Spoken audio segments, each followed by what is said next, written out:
Romantično dvorjenje je bilo pred internetom in družabnimi omrežji analogno. Svojo simpatijo si moral poklicati na stacionarni domači telefon in upati, da se ne bo javil njen foter.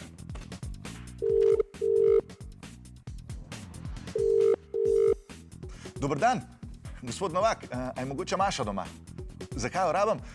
Ne, gospod Novak, nisem se jaz plazil skozi njeno okno od spalnice. To je bil pa Peter Frankl. A vam dam njegovo telefonsko?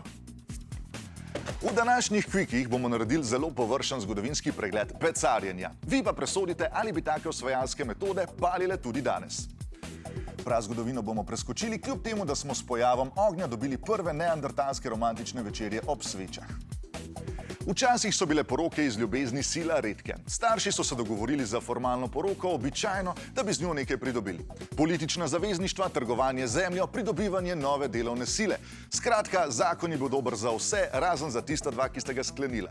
Kar je pomenilo, da ni bilo prav veliko romantičnih gest.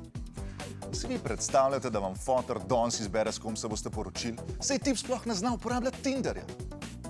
A na neki točki so mladi fantje in punce rekli dovolj! Niso se več hoteli poročati z izbranci svojih staršev in prišlo je do prvih načrtovanih ugrabitev nevest, mečevanj z mestno stražo ter lovljenj s konji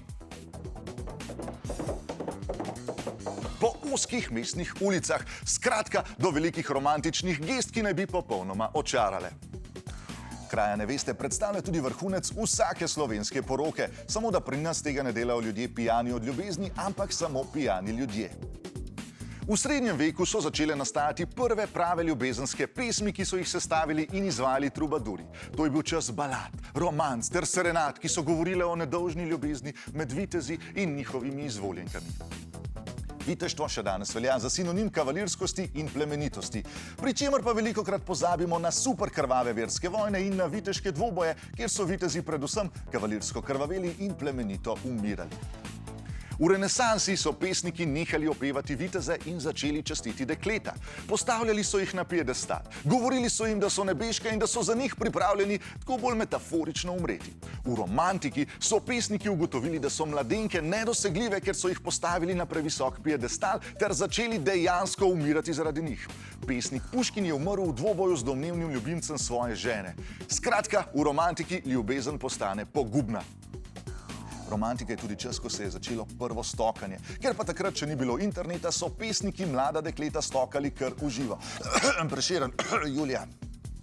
Danes večino inspiracije za romantične geste dobimo iz romantičnih komedij. In že nekaj časa ni nič nenavadnega, če so punce tiste, ki pecarijo fante, druge punce, fante, ki se identificirajo kot punce, punce, ki so včasih bili fantje in tako naprej.